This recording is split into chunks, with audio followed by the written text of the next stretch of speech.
The Healing Lives Center is a center for sex trauma and marriage education and transformation, and has the critical mission to strengthen that which God created and values, marriages and the nuclear family.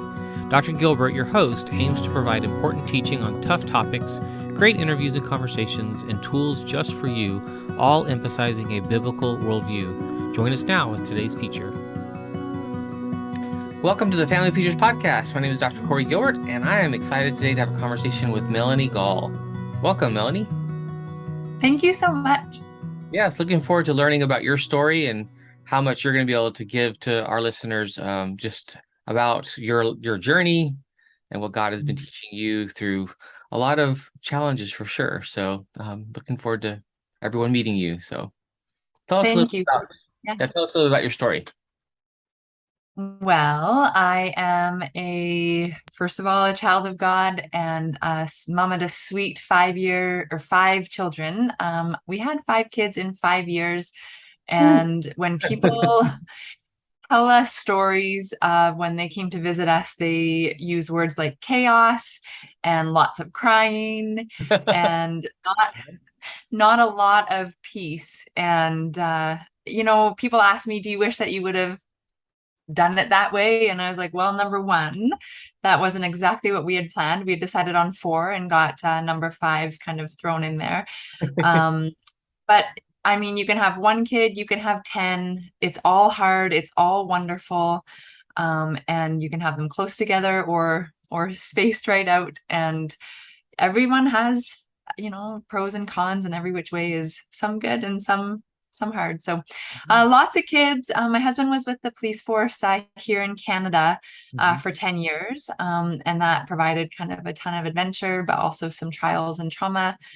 I have a Bachelor of Religious Education from a Bible college here in Canada, and really love just sitting with people and using my psychology degree to help.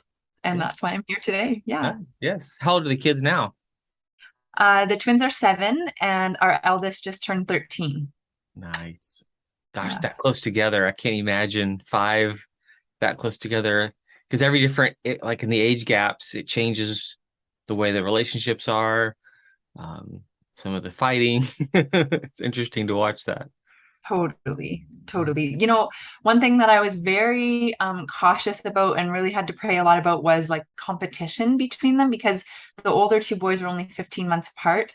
But in the Lord's grace, that is something that I don't know how, but it doesn't happen a ton in our family. And I half wonder if, because we moved a lot with the RCMP, that there was a family cohesiveness that had to happen. Plus, I'm sure we'll get into it a bit later, trauma with their youngest sibling also probably nixed that a little bit. So there are many other hard things, but competition between them wasn't one of them so far. Well, it's interesting because we really do want to kind of control stuff. So there's a lot of people listening that don't have kids because honestly, they don't want to have their lives turned upside down like you're talking about. And so that's a big question mark sometimes in conversations I have. But those that do, we want to control everything. Like that's scary to think about that. And kids really do show us we can't. But yet you mentioned moving. So absolutely, yes, that affects them. But then trauma from their youngest sibling, it's amazing how difficult times bonds people. Completely. So tell us a little bit about what happened with your youngest. Yeah, when he was 18 months old, I found him gray and unmoving in his crib. He's okay now, but he's a twin, right? You said that's right. So the youngest twin. That's right. He was the youngest twin. And that kind of just started a whole cascading effect of all kinds of tests, genetic tests, trips to hospitals. We're in the process of a transfer. So we had already sold our house. We had already bought another house 2 hours away. And so 1 week later, we had to move with this newfound knowledge that he was diagnosed with epileptic seizures, but he had 3 different types. And we never knew when or why. And so it kind of threw me into a lot of different feelings, isolation being one of them. Here I am in a brand new it's a small city where we knew nobody, where there was an acreage kind of in between neighbors. So, and the people that were on the other side of us were in their 70s. Mm. We had two tiny toddlers. They were 18 months old. So one would run one way, one would run the other way. Um, Yes. and then my husband being the new police officer in town, there was a ton of stress on him. And everybody knew we were the cops family. So put on a smile and be the happy family that everyone thinks you are, or at least just do enough good things so that when you slip in a bad thing, they'll have some grace for you because everybody talks, right? Yes. Um, yeah, so his journey led us to find out that he has a rare genetic disorder um, that only six other people in the world have. So there's not a ton of Yeah. even data that his neurologist or epileptologist could find. Mm. So we are left with him being medicated, which has worked wonderfully for him. He hasn't had a seizure in 3 years. Oh, wonderful. And yeah, he just has a major speech delay. I don't know if any of your listeners are familiar with something called speech apraxia, where Hmm. he knows everything in his head, but just can't form the letters and form his mouth to get the sounds out. So we're just working really closely with a speech pathologist and um, a number of different therapists as well. So yeah, that's kind of our short And version of and so him. y'all have moved again, or are you still in that same small town? Yeah, great question. I think everything, so his name is Jed, our youngest child. Everything that happened with him, it really left its mark on me. Number one, having five kids in 5 years, like I'm also in the realm of gut health, and your gut health just tanks when you have so many pregnancies. Your body's giving so much, you're under so much stress, lack of sleep, all the things, right? And my ability to cope started to go down and down, And your husband's working probably crazy hours and crazy yeah. hours. And because we were the new police, family in town, I didn't want to tell him that I wasn't doing so well. And Mm. by not doing so well, like I couldn't get out of bed. I put cucumbers on the bottom shelf so that the kids could at least reach something to eat that I knew was safe. I tried everything that I could to feel better. And finally, I just said to Pete, like, we had luckily, praise the Lord, a great marriage. I just said, it's either me or your job. Like, I can't do this in this tiny town anymore. And so from And it then, wasn't a ultimatum, it was really a cry for help. So it was a complete cry for help. yeah. I had hid it from him, or the depths of my struggle for quite a few months. And I made this playlist of like heavy rap and super dark um, lyrics and music. And I finally just said, can you listen to this? This is where Heart. my heart is at. Yeah. Oh. And that was the only way that I could kind of break it to him, because at this point now, like I am the woman that he takes to the psych ward, and there is no shame in that, because truly it's there to help people, and it would have helped me. But there was so much responsibility on my shoulders, and the doctors didn't even know what was wrong with Jed, and I had to like keep the house together. And we had fires. There was forest fires in our backyards over a couple of summers, and there was major floods in our houses that, unfortunately, my husband wasn't around for. He wished he would have been, but just the way, and I mean, just the way that God truly allowed it to happen. Um, I really am a believer in the breaking of you Mhm. is the making of you, because it's when we are at our very lowest, like, and it just makes me emotional thinking about where I was. When you are at your lowest, that's when the Lord does his work, because it's in our weakness Mhm. that he is strong.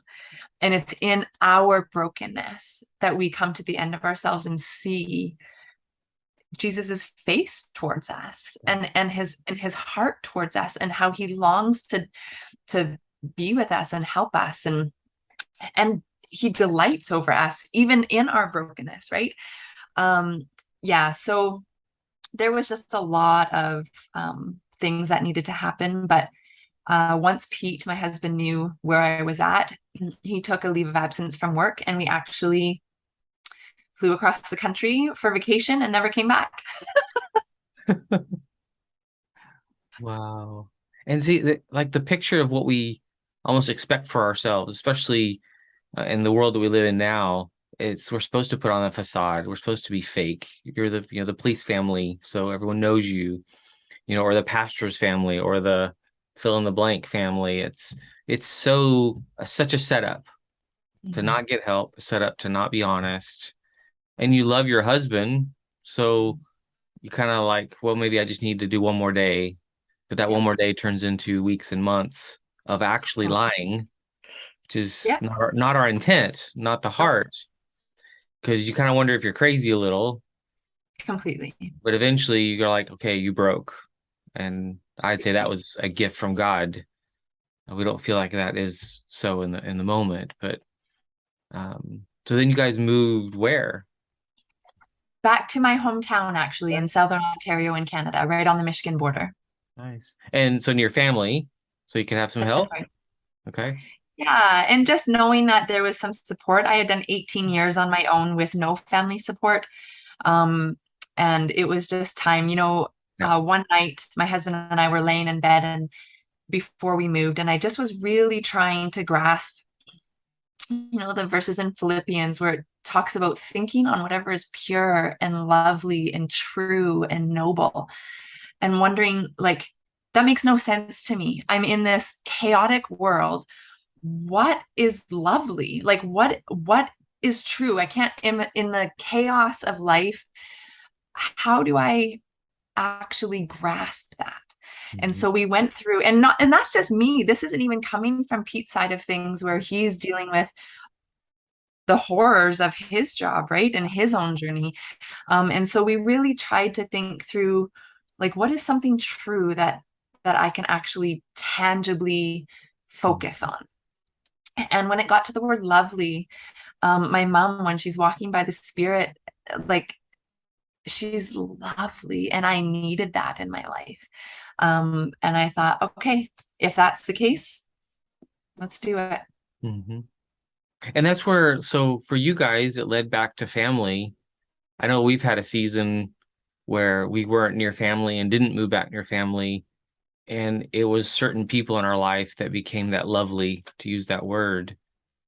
And for some people that listening, we need to be careful that we just need to do what she did or what he did or what, that we're actually on a journey. And it isn't a journey about just avoiding pain. No, It's learning to learn through those. You couldn't have guessed or done something different to change Jed's, diagnosis. right. So it's one of those things you have to lean into.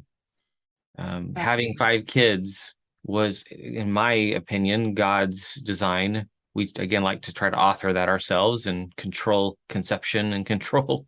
It's actually humorous to me at times, but others can't get pregnant and you have five in 5 years. Like that's not fair, but that's the wrong economy. That's not God's that's right. economy. That's right. So you move back to near family. Was that near your husband's family or is it just your family there? Not at all. My husband's family was kind of 12 hours the opposite way. And I'm really glad that you brought that up in terms of moving. And we didn't move necessarily to get rid of my pain. Mhm. That's what it came down to, and that was the catalyst. But for Jed, because we lived in such a small town, he only got speech therapy once every 3 months. Ooh, Um, oh, and oh gosh. that wasn't No. sustainable. Like, I couldn't help my little boy. Nobody could help him in the space where we were. Plus, we had to travel 6 hours to Vancouver Oh to gosh. see his pediatric neurologist, and that wasn't sustainable either. So, moving here, yes, we got to be with family, and yes, there was a change of pace so that I could gather myself and start to heal a little bit, or even just start to unpack what the heck was happening in my heart and mind. Yes. Yeah, but Yeah. then for him, he's in weekly therapy sessions. His neurologist and pediatrician are very close by. Nice. Um, yeah, and it definitely wasn't getting away from pain because moving to family after living apart for 18 years, Yes. More that's drama. not a, that's right. That's not a cakewalk, right? And it's a lot of like, okay, it's a different kind of hard. Yes. And so your husband switched jobs? He did. It took about a year for Oh, him to decide, okay, it's time to retire. okay. Um, because that's a whole journey for him, and especially as a man, Hmm. to be the provider and to literally be in authority over entire cities of hundreds of thousands of people, Yeah. um, to give that up and to give all the specialized training up, that, yeah, I just have so much respect for him because that was a huge journey for him to walk through as well. And I think about those listening, how all those pieces of that puzzle, living new, moving near family, but also getting the help, and then job changes, and there's all those pieces. One of the Mhm. most important things I believe is the health of our marriage. You Mhm. can't make those kind of decisions if you're fractured. It actually Completely. reveals to me it's, and I guess I don't even know you, but it reveals that you guys had a marriage where you were listening. He was listening. Yeah. That's so beautiful. Oh, it's so beautiful. It is just such a testament to the Lord's goodness in our life. One thing that I walk a lot of clients through is their value system. And I have this list of values, and I'm sure you've done all this too, and you just go through and we whittle down from 70 down to 20, down to 10, and we got our top three. And every decision that we made, it had to pass through that filter of, is this going to bring peace to our home? Is this going to allow for personal growth? Right? Like just those different pieces. So early on, we were very aligned with, okay, there's something out of whack here, and we need to kind of get back Yeah, to, yeah, to our values. neat. Yeah, getting back to our values. Now, do our values kind of pivoting to that? Our values, are they, if they're unconscious, do they still affect us? Is I guess the question I have. Great question. I think I probably had a head start on even my husband because of my wiring, but also my education and also my vocation, Mhm, right? Of just learning how to tease out and continually to ask those deeper questions. mhm. Um, but we always act out of what we believe. Yep. So if there are some of your listeners who are like, I don't have a hot clue what my values are, well, just write down what you do every day and how long you do it for, and take a look at where your heart is at, because that, how you're acting and how you're responding and the things that make you angry, right? Those are hitting against your values constantly, and it's a great place to start. Yeah, it's a revealer. It reveals Exposure for sure. exposure. Yeah. Yeah. Yeah, the like, and then you add into that life circumstances like your husband, so being married to someone who has a very difficult job, and then also a job where you don't have anywhere to process that stuff. Mhm. Like there isn't usually systems in place. And I work with a lot of people that work with first responders, and how the whole system is so almost stubborn of Mhm. just suck it up and go on to the next one. Not we seeing that or being a part of that causes trauma, hurt, pain. We've got to understand that or it gets stuck inside of us. And so that you Absolutely. become almost the only place for him to go, but then you're at home juggling a circus. Well, and not only that, yeah, completely. Not only that, but then there's the whole issue of confidentiality, Yeah. and we're in a small town, and he already knew how low I was, so that wasn't even an option. So I think that's also what fuels my passion for being in this business of coaching and of helping people in this way. And here's the crack, is that especially in a secular environment where there isn't a ton of help, the help that is even given, it's great to have talk therapy. But unless you're getting down to the core of who the person is, and this place of vulnerability and this space where they can just share very openly and have someone be okay with that Mhm. in order to provide healing, Yeah. right? Not just to fix, not like you said, not just to slap on a band-aid and say, okay, go back out. Yeah. Um, and the deep need for that in our society is outstanding. Yeah. Yes. And the deep need is Jesus. The deep need Amen. is a reason bigger than myself to live. And if you look at those values, so many people value that me time. I'm going to sit here and scroll on my phone for 14 hours a day. It's like, really? Mhm. If you really help them see that, they were like, that's not what I really would want to do.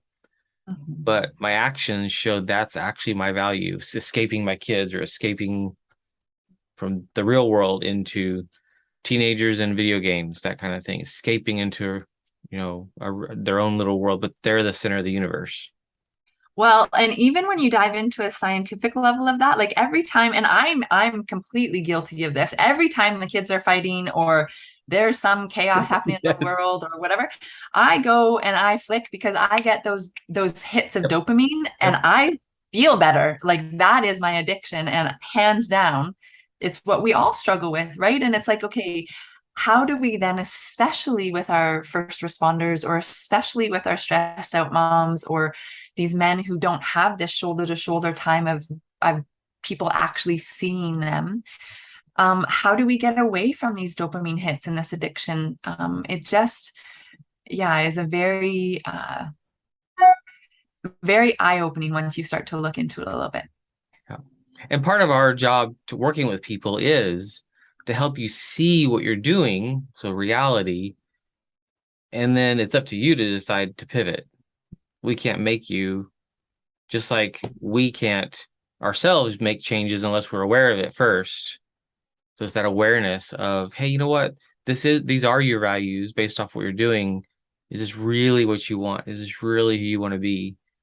I can think of so many moms, the ages of kids you have, and you've been through this, that it's the most unhealthy kind of life stage in ever, basically. We've You're last, and it's constant service 24/7.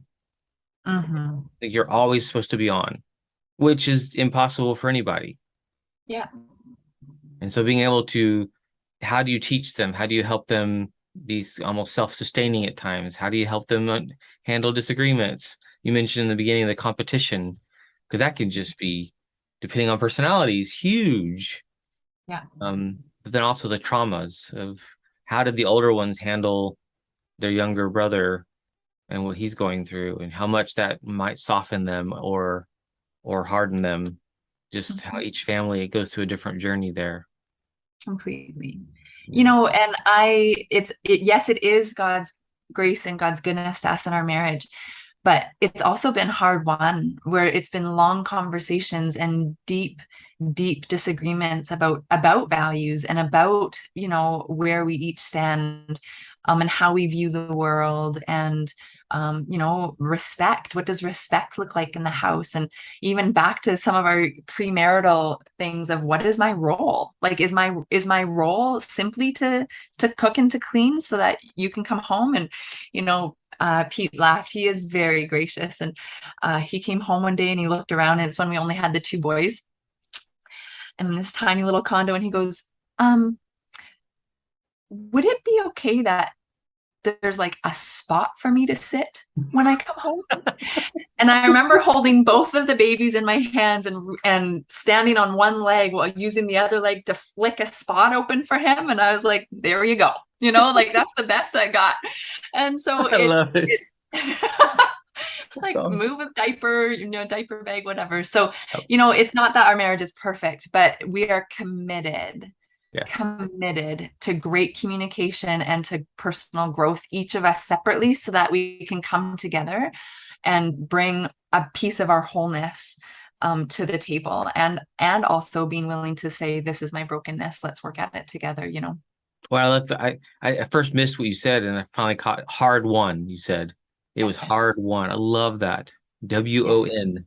We that's we right. got it by actually fighting through emotions, perspectives, differences, and it wasn't fighting each other. It was fighting the, hey, we're not quite of aligned, and we want to be aligned.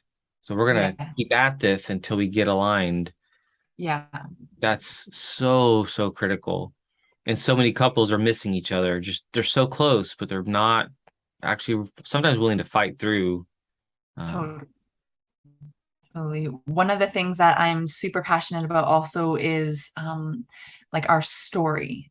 mhm, So our life story, where did we come from? Who are the characters in our life that have really made an impact, both good and bad? mhm, What are the settings all in your life that kind of made an impact on you as well? And when you start to see kind of your family of origin and what type of family they were, and when you start to recognize their patterns and their um maybe sins, also the good things, but the sins are what are more prevalent, right? When you're in a fight, yeah. then you each have your family of origin, you each have your stories, and when you come together, there's a level of compassion that happens for each other, but also you're each aware of where you're coming from, so that it's not, you're right, it's not me versus you. The Bible talks about that very clearly in a number of different places. Our battle is not against flesh and blood, it's Yes. against the powers of darkness, it's against evil in the cosmos. And it's like, okay,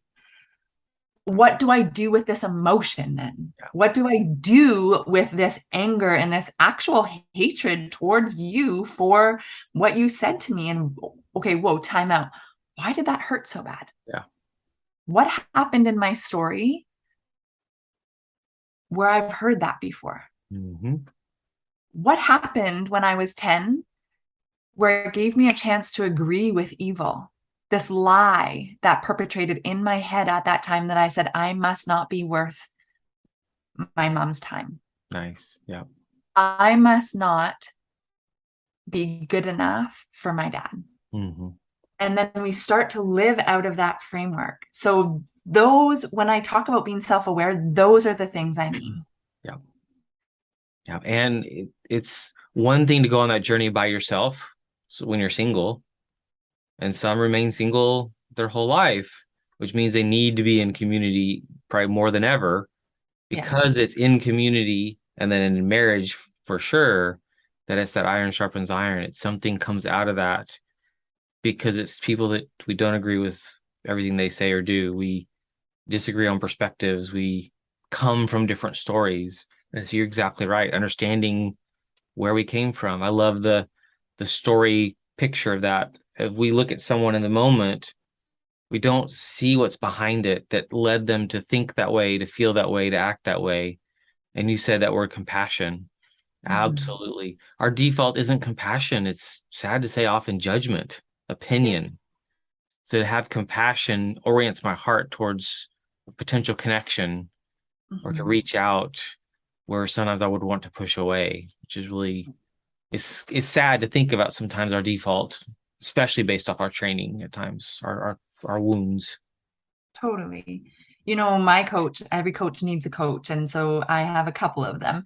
Yes. And Dr. Tina Hay with Living Life by Design, she says, you know, opinion, oh, pin, Yan, I'm going to pin my thoughts onto you. And so if you can use that as a picture of, at the end of your conversation or your fight with your spouse, how many things have you physically, like if you take a post-it note, Hmm. how many things have you physically pasted on the outside of them instead of stopping enough to ask a question to see on the inside of them? Yeah, Isn't that good? I love that. It's So so good. totally. And often for most couples, there's going to be one of you that's a little less communicative. Like they're not going to get to their words as easy. They're not going to. I remember sitting on the front porch. We had little babies at home. We're in this old 1800s house that I'm trying to restore. And I have major health issues. So I'm in and out of hospitals. And we were doing really well, I thought. And we're sitting on the front porch. There's a thunderstorm outside. And so we're enjoying the rain. And I look over and see a tear running down my wife's cheek. And it was like, no. I just I melted. I was like, I thought we were okay. What happened? Because she holds things in. And Yeah. especially at that stage, would not tell me because I was working two or three jobs, kind of like that's that, don't want to burden. And she finally, just let go and kind of said what she was feeling. And those moments are necessary We are stubborn. We're not Mhm. meant to bear this stuff alone. None of us. No, Yeah. Which is no. what you do. This is what I do. What so many of us do is our goal is to help you break free. Yeah, totally. Yeah. So what got you from, or I guess when did you start moving into more of the coaching space and working with people? Was it when the kids were younger, or has it been more recently? Yeah, Which, right before I had kids, I actually wanted to become a birth doula. So that's a different type of coach. yes. So Awesome. before before I had kids, I got certified in that. And just through the course of life over the next 6 or 7 years with the different kids that I had, and also then with moving so much, I had to let that go. So it's always been a passion of mine to walk alongside people in that way. And it would be probably in our 6th year of policing, I thought, okay, like we're at a pretty good space right now. I could give of myself to other people. Um, and we were contemplating moving to Ontario at this point uh, for just a job opportunity. Hmm. And my coach at that time, I took a 1 week, the beginning a certification course, and he was from Scotland, and he told the story of living in Scotland, moving to Canada, getting a wife, having some kids, after a number of years, packing everything up and moving back to Scotland. So they arrived back in Scotland all these years later, took one look around, waited for their luggage to arrive, retaped it, them and all their luggage got shipped back to Canada. Huh. And the whole point of his story was that you can make a decision and then you can make another one. Yes.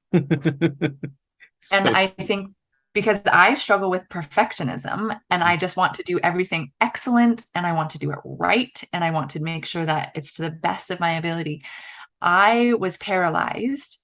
Perfectionism leads to paralysis. yes, it does. I don't want to make a mistake. I don't want to make the wrong move. I don't want to spend all this money on a move if it's not the right one. And then we bring in the will of God. Is this the will of God? And how do we know? And right, we make it all Christian and all complicated and whatever. And it's like, no.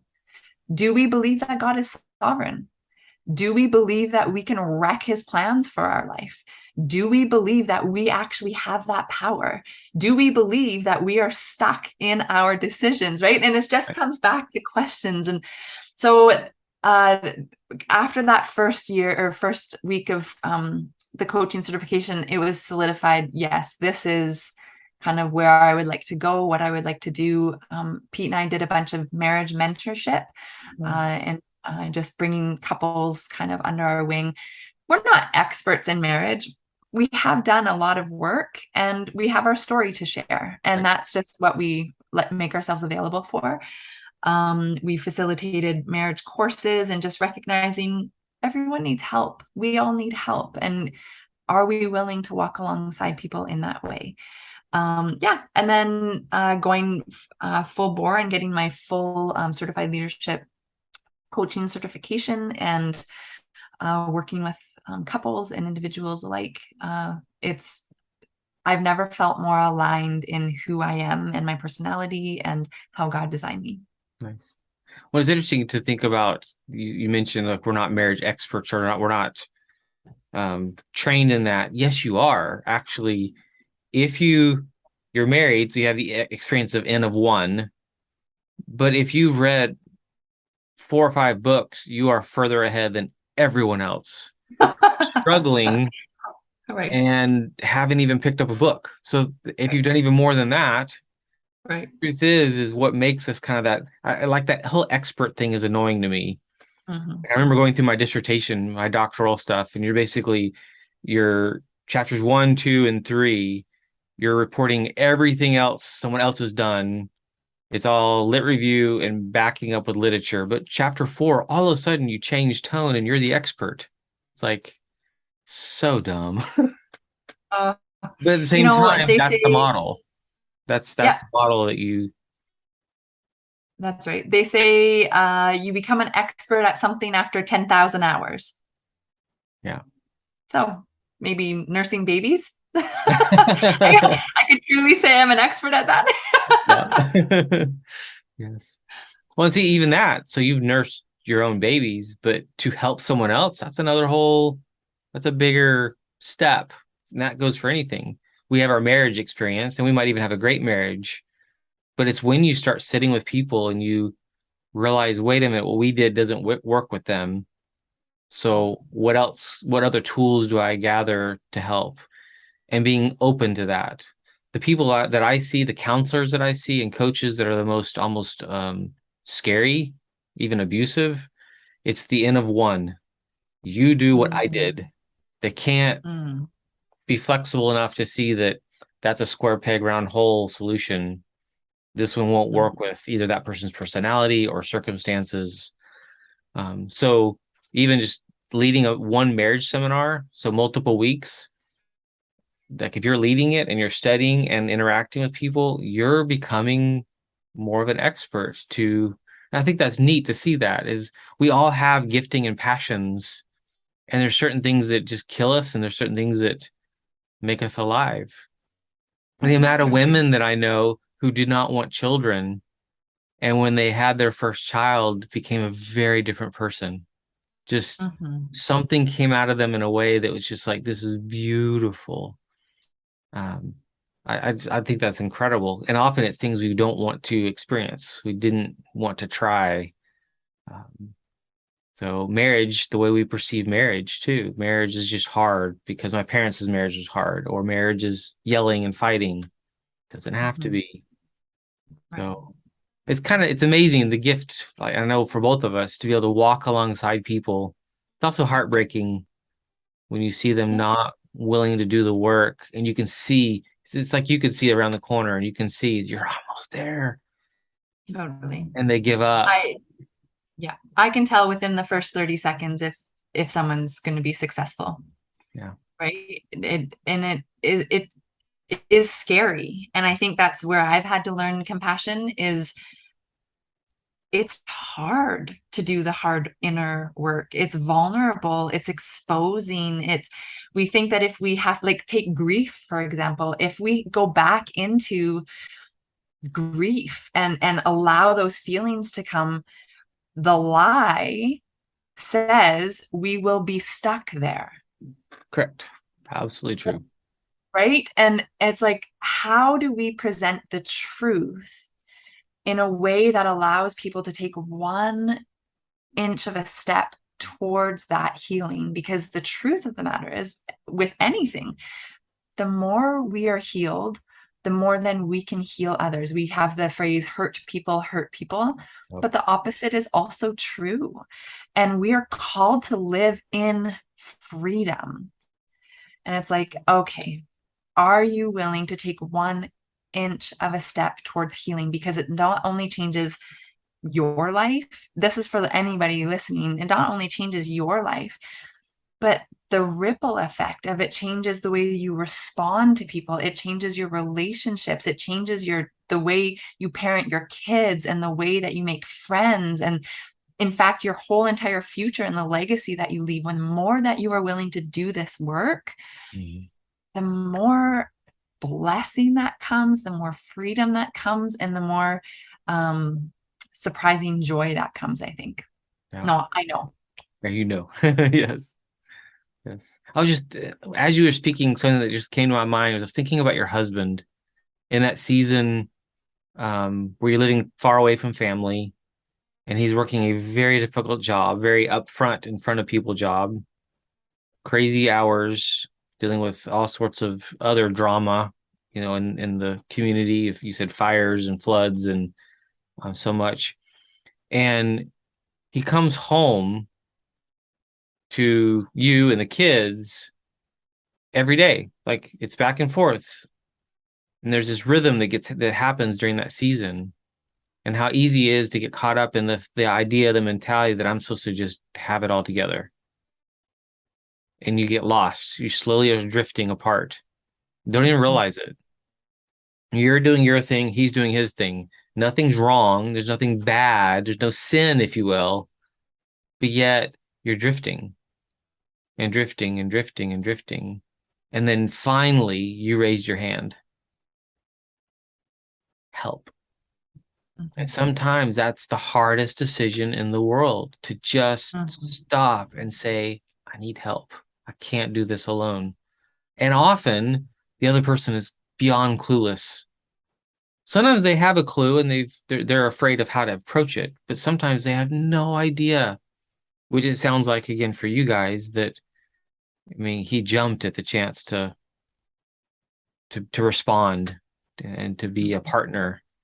He wasn't shunning that, which evidence of you guys moving, but a lot of couples they're afraid. They're afraid to approach. They're afraid this is their dream job or this is their dream position or they finally have their dream house. That word dream is sometimes scary, but uh, Yeah.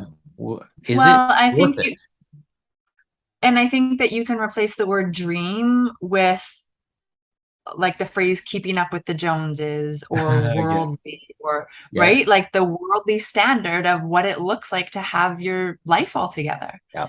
And it's true. We had to have a ton of courage to walk away from a very well-paying job because of how much he was working, major benefits, major pension plan, all of the things. I mean, I'm 40, so everything our generation was drilled into us about safe benefit plan and make sure you have your pension and make sure you're going to be stable in your 60s and right. And it's like we had to buck the system. We had to go against even what our well-meaning Christian friends were saying and thinking because it was against what everyone was doing. Right. And it's like, That's hard. what are our priorities? What are our values? How is Jesus able to shine through? I was useless for the kingdom.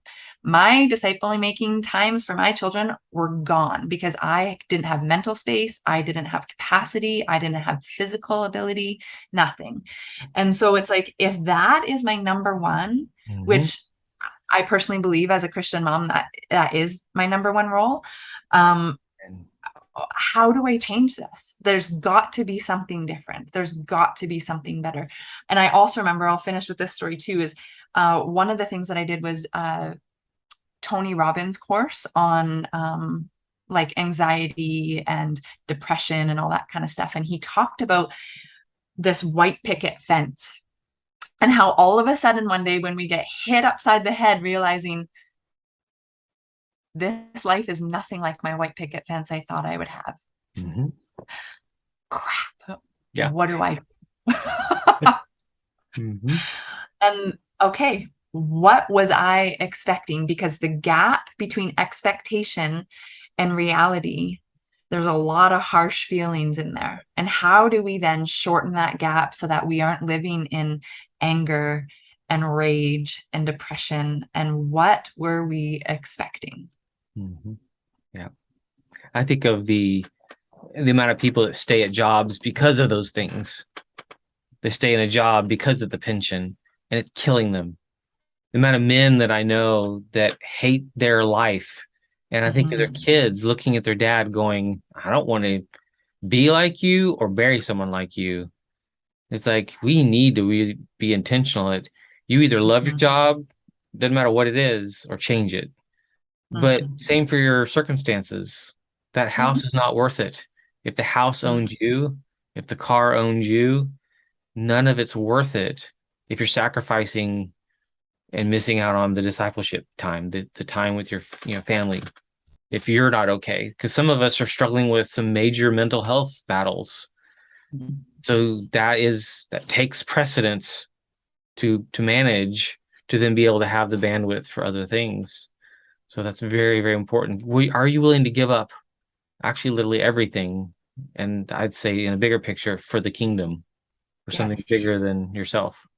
And I mean, my biggest challenge is where is your faith? Hmm. If Yeah. the Lord has promised to meet all of our needs, Hmm. why do we feel it's so necessary to provide for our own needs? to make sure our future is secure. We've never been promised a future. We've Right. been promised today, Yeah. right? So where is our faith? What does that look like? How can you take one tiny step of faith today to show I am not self-sovereign. Yeah. I am not self-mastered. I am a servant of God. And Mhm. where is he leading me? That's a courageous question. Mhm. Well, I know for my wife and I, I mentioned earlier the economy that we go by when we moved to from Texas to Mississippi. I was taking a job at a small little college making $24,000 a year as a vice president for something with an almost completed PhD. And my dad was like, no, that's ridiculous. The pay is terrible. Don't do it. And I remember we went, as we navigated, we really feel God's calling us to do this. So we did it anyway. But it was there that I got to teach my first class that opened the door to becoming a university professor that I've now in my 18th year of doing. And all these things happened when we took a step of faith. We actually left that job. Hurricane Katrina hit us. We Okay. were there and got our house got hit and dealt It with was all that. scary. And my wife is a few months pregnant at the time, so we have no running water, no sewer. We can't get out of our subdivision for a week or so because of all the downed trees. We actually we have good memories of that, ironically, because we Yeah. were this young couple expecting our first baby. But we upped and moved back to Texas so I could finish dissertation. No jobs. We literally put our house on the market, sold it, and moved with no jobs. Both got jobs. I finished the degree and then I got my first teaching position offer. All these decisions that were a step of huge faith. Then we found out we're having a son, and the house we left was on a lake we had a pontoon boat, we had a pool, we had the best place to raise a boy. And we're like, we walked away from that. Why? Because that stuff doesn't matter if you're disobeying God. Then we move later to Georgia and get a job there. We're there for many years, have two more kids, but we at one point moved from Georgia to Oregon, so one coast to the other. I remember driving across the country 9 days going, I am crazy. I'm taking my whole family. But my wife and I had a value that, Lord, wherever. And it was also, if it's not the right fit, we pack up and move again, kind of like the story you told earlier. It's like, if it's not the right one, yes, it's Yeah. an expensive decision, but Yeah. am I willing to follow you, Lord? There's no house that's worth it. There's no car that's worth it. There's no job that's worth the sacrificing of your kids or your spouse, your relationship. So that's a big one to me, is a value for me of Yeah. follow God's leading as a couple. Yeah. And I don't believe God leads a couple separate. No. I believe if you hear messages that are separate, you're one or both are wrong. Or there's maybe some submission that needs to happen on both sides. Yes. Yeah. Yeah, absolutely. Yeah. You know, along those lines, there's been, excuse me, there's been a voice in my head of, but to leave that job, aren't we supposed to be wise? Aren't we called to be good stewards? Hmm? Wouldn't keeping our money and keeping our banks, account high so that we could pay the bills, isn't that being a good steward of what God has given us? And it's like, valid question. It is. What does the Holy Spirit say? And do you believe that He is alive, Mhm. living inside of you, and willing to talk to you about what it is that you're doing? Do you know what the voice of the Holy Spirit sounds like and feels like? How does God talk to you? Yeah. Right? It's just walking through, because to stay in the job isn't bad. If you feel like that's what you ought to do, go for it. That is exactly what you need to do, because that somehow is you fulfilling your mission here on this earth for God's kingdom. But if there is this constant uneasiness and unrest in your spirit and your soul, and you know that there's got to be more, I suggest you follow it. Yep. Amen, amen, amen. So true. And sometimes the hardest part of even dealing with that unrest is sometimes saying to your spouse, can we talk? Can I tell Mhm. you what's going on in my heart? And they may not Mhm. respond well. They may be like blow up. Are you kidding me? Like totally, because they're human. But after they calm back down and you start having more dialogues, it's incredible. I remember a season where we didn't have the blow up, but you start talking and you're like, are we crazy? And 2 days later, you're going, oh my gosh, we're making this decision. Mhm. But to me, the best part of that journey is to do it together. Mhm. If they're hurting, you should be hurting with your spouse. If your spouse Mhm. is struggling, you need to be struggling with them, but also being a strength for them. Yeah. And then also that means the other side of that coin too. If they're full of joy, be happy for them. Be a partner in Mm. their joy as well. Like there's something that so many couples are missing because they're just kind of ships passing in the night, especially when you have a either two income family or a family where he's out here working and she's doing the kid thing. You just feel like you're in two separate worlds where some dads walk in the door and they aren't even acknowledged as being present. The kids don't Mhm. look up, the wife doesn't look up, so he feels lost. There's so many layers to this and different stories. It's like how to almost kind of go, stop the craziness, look at each other. Your marriage is probably one of the most important gifts. It is the most important gift to steward. For sure. Exactly. So when you're asking the question about shouldn't we be having wisdom to steward well our job, Mhm. well, what does it look like to steward well your marriage, your family? And a question that I often ask clients, and I would encourage your listeners to add on to every single decision, is these three words: at what cost? Mhm. Yeah. Hey, we should go out Friday night. Okay, but what's the cost? At what cost? Well, I'm going to be up late, and that means the kids are going to be up late, which means they're going to be grumpy the next day, and we have a really busy day. Okay, is it worth it? Right? Like it's just this one step further. Hey, we're going to move across Canada. Okay, at what cost? Right? At the cost of our job, at the cost of our pension, at the cost of our friendships, at the cost of our stable life, at the cost of our but Mhm. what are going to be the benefits? What are we going to reap? What is our family actually now going to become? Right? Like, what values are we going to be able to start living into that will bring about God's goodness in our life so that it's visible to others, so that He can finally shine through us because we are healthier, we are in a better space, right? So, at what Well, cost? and I would say that if you measure that cost, it's the cost benefit analysis that we're actually always doing, even unconsciously. But all the data could say stay, and all the data could point to don't do this. And your little son in his life he needs help. He needs a neurologist. He needs the speech therapist. And that one piece of data was like, all right, we're moving. Mhm. So I have chills just thinking about that. Oh, just sometimes it's that simple. Lay it all Mhm. out and put it on a whiteboard, put it on a spreadsheet. And that one right there goes that it's an absolute no-brainer. We had a missionary family. I grew up in Chile, missionary kid in Chile. Had this beautiful family where their youngest is Down syndrome. And they lived in the southern tip of Chile, so down in Punta Arenas. And it got to the point where it's like their kids getting older, their youngest, they have five other kids. This isn't sustainable Yeah. for what he needs. And they had to leave. They left the mission field, came back to America, which just devastated all of us because we loved this family. Um, but it was very simple for them. And sometimes the decision is a lot simpler than we're making it.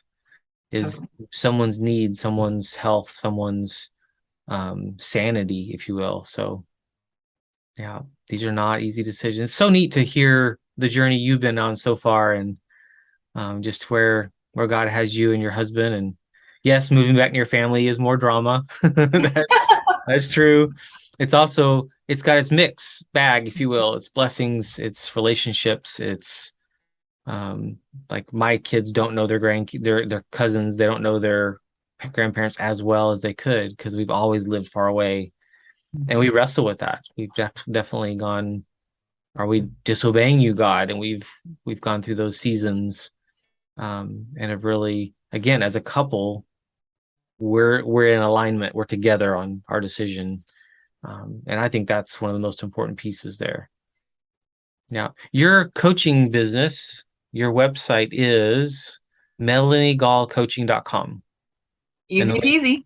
Link will be in the show notes too. And um, so people go to that website, and what do they get there? What's going on there?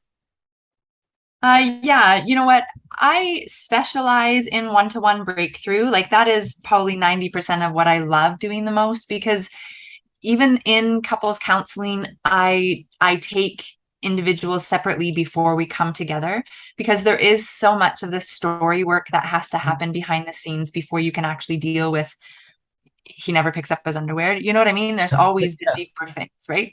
And so the breakthrough one-to-one, I would love to meet with you. There's a 30-minute free session there. You can just click on the link and bring me your email and the fact that you want to chat with me. And um, again, I am just a thought partner. I walk beside you, but I really listen for the things that are repeating, that are patterns.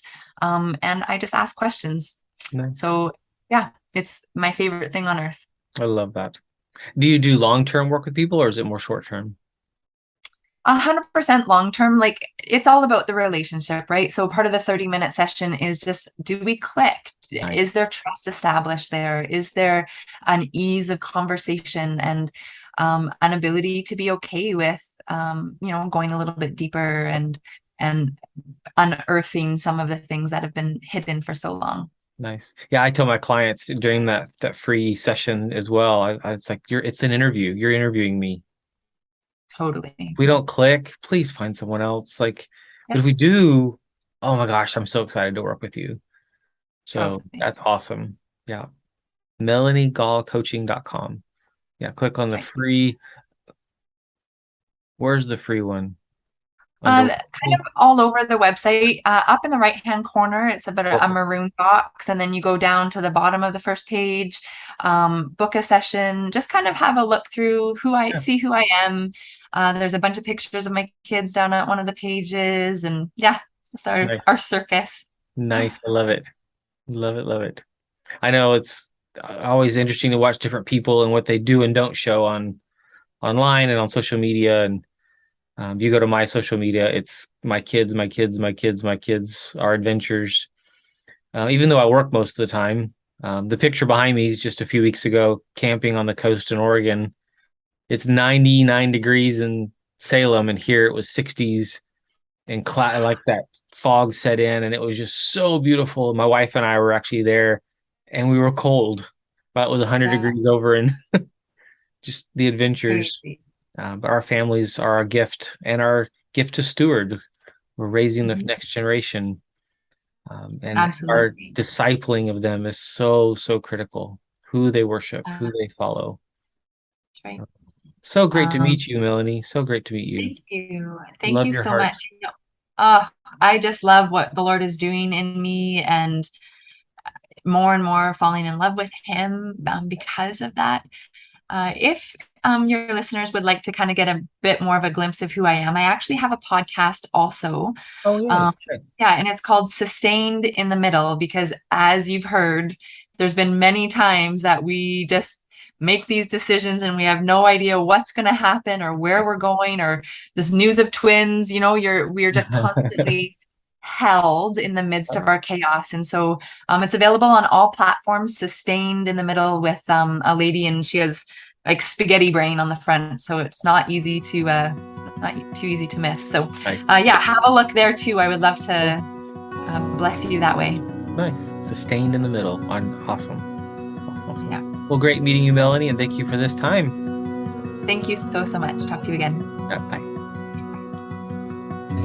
Thank you for tuning in to the Family Features Podcast. It's been an honor to serve. If you're struggling and in need, Dr. Gilbert provides a free consultation for new clients. Check out his website at healinglives.com to book a call. If this has been helpful to you, please share it, leave a review, and help us get the word out so that we can see lives changed, marriages touched, and more people come into a life-changing relationship with Jesus Christ. For more help and resources, check out Dr. Gilbert's website for books, courses, and more trainings at healinglives.com. Bless you and your family and all God wants to do in and through you. Remember, your marriage and family are worth fighting for. This is Dr. Corey Gilbert. See you next time.